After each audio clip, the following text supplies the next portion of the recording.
It's my great pleasure to welcome back Mr. Timothy Farnham, class of 1984, to Williston to be our speaker here this morning.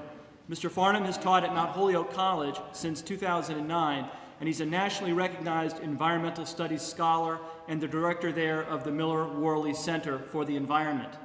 He received his BA from Williams College and his MS in Natural Resources with a concentration in Forest Policy and Management from the University of Michigan. He then went on to receive his PhD from Yale University in the School of Forestry and Environmental Studies. He has published articles in scientific journals on topics including biological diversity and timber management, and presented at the 2005 and 2007 International Symposiums on Technology and Society, and at both Yale University Art Gallery and School of Forestry and Environmental Studies conferences there. Mr. Farnham was inducted into the Cum Laude Society at Williston in his senior year and was a valedictorian in the class for the class of 1984, and I'm going to get myself in a little bit of trouble here, especially if one of our Board of Trustees members happens to be watching, because I'm told that Mr. Farnham narrowly edged out Mary Alcock, who will be here this weekend as the board member, narrowly edged her out for the valedictorian spot, so I'm rekindling that taste great, less filling moment in that class. Please give a warm Williston welcome to Mr. Farnham.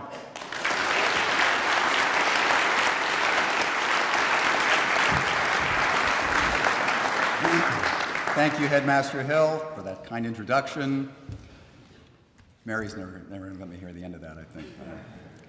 A special welcome to all the parents, greetings to the faculty, members of the student body, and to the 2014 Cum Laude inductees. Congratulations, this is a huge accomplishment.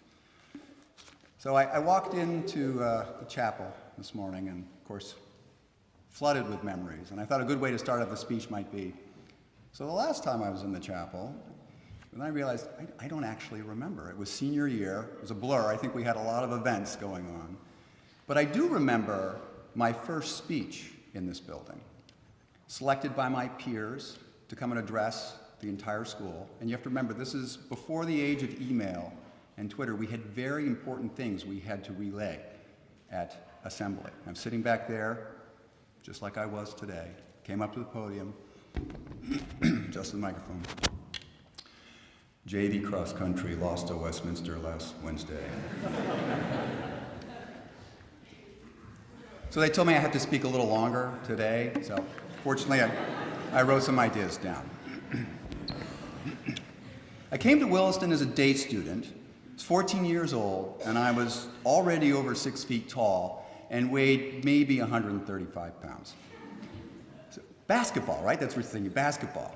Swanee, who was the basketball coach, was thinking the exact same thing. He's going to be 6'8" by junior year. And he saw my ball handling and shooting skills, and the dreams of a championship team evaporated. Plus, I only grew another inch.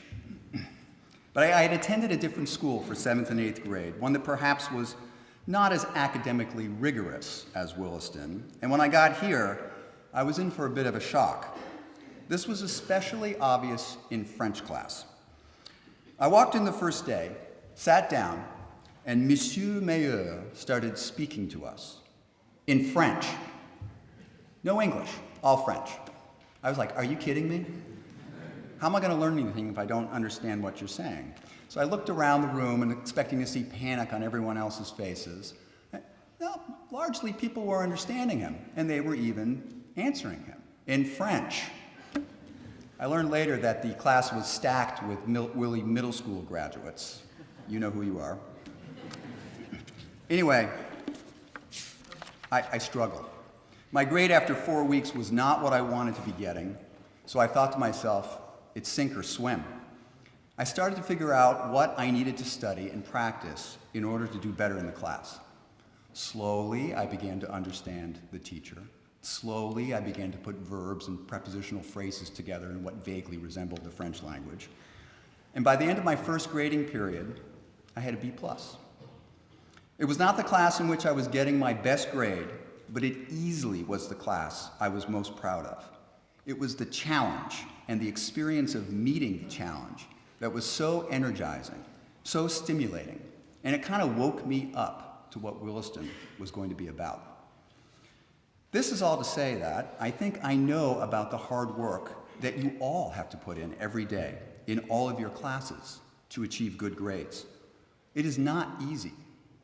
You have to figure out when you can fit everything in. I've got an algebra test next week. When am I going to study for it? You learn to plan out batches of time when you can do that work. Write that English paper. Study for that Latin test. And for you who are being inducted today, you are especially to be commended, for you have, ostensibly, really figured it out. Cum laude does not come easily, and it is earned by a consistent high level of effort. The late nights, the early mornings, the time management for studying, the striving for excellence, this is where it all pays off. And this is why we are honoring you today. Now, everyone does it differently, and it might come more easily to some than others. But one quality that I think may be shared is that you all have high standards which you expect yourself to meet. You consciously or unconsciously set goals and plan and execute a strategy for how to meet them. And when you do meet them, you don't slow down. That kind of atmosphere, one of high standards, is one which Williston encourages and cultivates, and it tends to infuse itself in all parts of your life. You don't just do life halfway. You are all in. You should carry with you that sense of purpose, that passion for life and learning everywhere you go. It doesn't just stay on campus, it goes with you to college, or that next summer job, or that summer sports camp. You dedicate yourself to excellence. That's what cum laude means for all of us. It is the standard to which we all should strive. And today, you provide us with that inspiration. Now, there's one topic that I wanted to touch upon this morning because it's been a common theme going around the circuit of commencement and honor society inductee speeches, and it's got me thinking a little bit. The theme is, don't be afraid to fail. To begin with, I'm going to take issue with this statement. Personally, I think it's probably okay to have a healthy fear of failing. After all, it's a big motivation for working hard. That French class that I had in my first year, I genuinely considered the possibility of failure, and it lit a fire under my feet and got me going. Now, I think what is at least partially meant by don't be afraid to fail is don't be afraid to take chances and don't give up. I heartily agree with that. You should take well-calculated risks. If you are too conservative in your choices and you only pick activities and pathways that you know you will succeed at, life is going to stagnate. The complementary rule to this is, if you don't learn to pick yourself up after setbacks, you will find progress very difficult. So taking risks can be good, especially if you are being pushed to new limits. But as I said, a healthy fear of failure might have an encouraging effect on performance. So what is it that we want to remember when we are confronted with challenges, when we face the possibility of failure? And this ties back to some of the earlier things I was saying. What you really want is the personal fortitude to do your absolute best in every task that you undertake.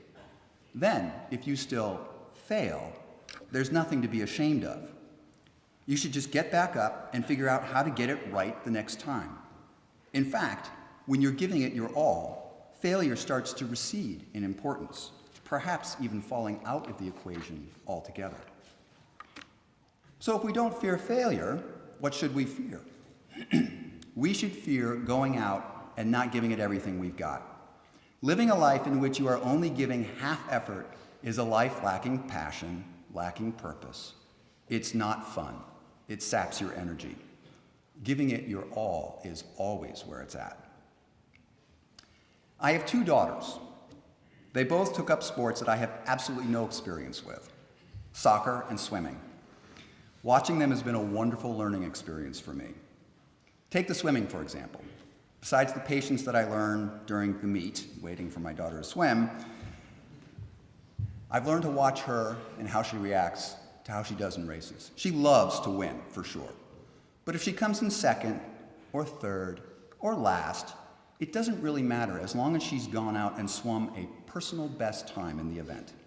Swimming is great for this. Unless you're Missy Franklin, there's probably someone faster than you out there. But my daughter can be proud as long as she has given it everything she's got and left it all in the pool. And there's always new goals to set and shoot for. That's probably how we should approach everything in life. One more observation I'd like to mention to you is how you, as cum laude inductees, reflect on Williston, the school. Certainly, this ceremony is about celebrating your accomplishments. You represent the top students in the class. But I want you to think about, for a moment, who helped you get here. No doubt you spent a lot of hard hours alone, studying, taking tests, writing papers. But who has presented you with those challenges? And pretty carefully crafted challenges, I might add. Who has prepared you and supported you in meeting those challenges?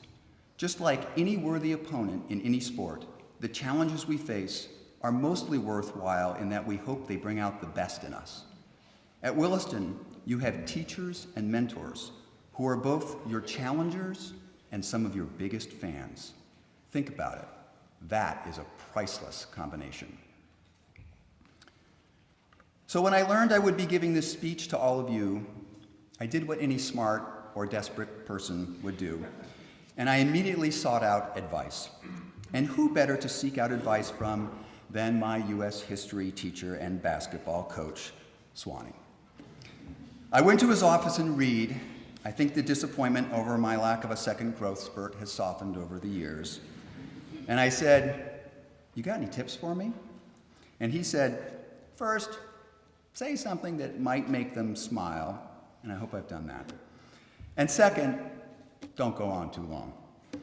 So as you will immediately see, I know when to take the advice of a sage mentor. Thank you so much for the opportunity to come and speak to you. It has been an honor for me, but today's honors truly go to all of you. Congratulations.